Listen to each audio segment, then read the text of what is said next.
જય સ્વામિનારાયણ મિત્રો, સવારના બધાને મારા જય સ્વામિનારાયણ. ચાલો મિત્રો, અત્યારે આપણે થોડીક આપણા ગુજરાતી પિક્ચર વિશે વાત કરવી છે. આજે રવિવારથી નવરાશી એટલે થોડીક વાત કરશું. હવે ગુજરાતી પિક્ચરનો અત્યારે આપણે આમ જોવો તો ક્રેઝ નીકળી ગયો સરસ મજાનો. એક લાલો પિક્ચર આવ્યું અને જે આપણા વિશ્વમાં બધી ધૂમ મચાવી એવી જ રીતથી અત્યારે હવે આપણે બીજા બધા ઘણા બધા પિક્ચરો આવે છે સરસ મજાના. તો એ પણ પિક્ચર અત્યારે સરસ મજાનું હાલે છે, બધા સરસ મજા જોવે છે, માણે છે. અને પ્રેક્ષકો પણ એમ કહે છે કે ના ખરેખર આ પિક્ચર જોયા જેવું છે, આ પિક્ચર જોયા જેવું છે. બધા પિક્ચરો સરસ મજાના આવી રહ્યા છે. તો મને પણ એવું એક થાય છે મનની અંદર કે જેમ આપણે એક આ લાલો પિક્ચર બન્યું બરાબર, એવી જ રીતથી આપણે સૌરાષ્ટ્રની ભૂમિ છે એમની ઉપરથી એક પણ હજી એક ધાર્મિક પિક્ચર સરસ મજાનું બને અને લોકો બધી ભગવાન વિશે જાણે જેમ બને એમ વધારે વધારે. બાકી બીજા બધા ક્રેઝ તો આપણને મોબાઈલ ઉપર જાણવા મળી જાય છે બધા.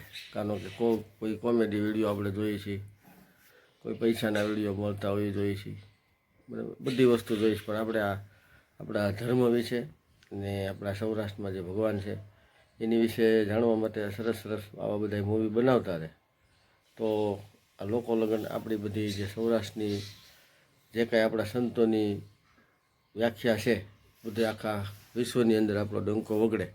તો એ આપણે એક જ આ પ્લેટફોર્મ છે ગુજરાતી પિક્ચર, જેમાં લાલો પિક્ચર કેમ આખા વિશ્વની અંદર ગયું એવું પણ પિક્ચર હજી આપણા ગુજરાતની અંદર એવું એકાદું બને એવી મારી પણ ઈચ્છા છે. અને બધા ગુજરાતીઓની સૌરાષ્ટ્રની આ ઈચ્છા છે જ એમ હજી એકાદું એવું પિક્ચર બને. બાકી તો બધું જે રાબેતા મુજબ હાલે છે એમાં હાલવાનું છે, બરાબર, એમાં કાંઈ કોઈ ફેરફાર થવાનો નથી. ને મિત્રો, આપણા બ્લોગ વિડીયો સારા લાગે તો લાઈક કરજો, શેર કરજો અને સબસ્ક્રાઈબ કરતા રહેજો. આપણે ધીમી ગતિ સલામતીથી હાલવાવાળા માણસ છે, બરાબર, જેમ તમને અનુકૂળતા આવે એ રીતે સબસ્ક્રાઈબ, લાઈક, શેર કરતા રહેજો. જો મિત્રો, આજે રવિવાર છે ને તો આ બાજુ ફર્સ્ટ ક્લાસ દાળ બની ગઈ છે. કે અમારે ગુજરાતીઓને રવિવારે દાળ ભાત હોય, વધારે હોય. બાકી આમ આડે દિવસે તો હોય જ, રવિવારે સ્પેશિયલી દાળ ભાત હોય. અને અહીંયા સરસ મજાનું બાફેલા બટેટાનું શાક બની ગયું છે, આપ જોઈ શકો છો. મારા બ્લોગ દ્વારા તમે આપણું આ શાક જોઈ શકો છો કેવું સરસ મજાનું બની ગયું છે.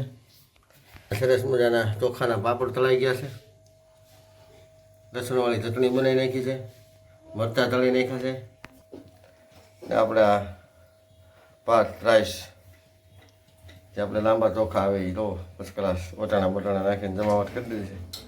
હવે આપણે હમણાં બપોરનો સમય છે, દાળ ભાત બટાટાનું શાક ખાય સરસ મજાનું હોઈ જાવ 4 વાગ્યા સુધી, કારણ કે આજે રવિવાર છે. અને રોટલીનું કામ એ જોરશોરથી ચાલુ છે. જો ચાલો, જો પહેલી રોટલી થઈ ગઈ છે. હવે થોડીક વારમાં આપણે બપોરનું ભોજન લેવું.